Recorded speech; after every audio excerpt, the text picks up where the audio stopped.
P0302 indicates a misfire detected in cylinder 2 of the engine. Main causes: faulty spark plug. Worn or damaged spark plug can cause weak ignition. Ignition coil issues. A failing ignition coil can prevent proper firing. Fuel delivery problems. Clogged fuel injector or low fuel pressure may lead to insufficient fuel. Vacuum leaks. Air leaks can disrupt the air-fuel mixture. Engine mechanical issues.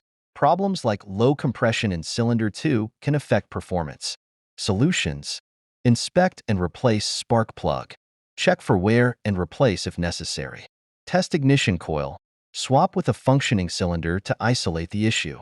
Clean or replace fuel injector. Ensure proper fuel delivery.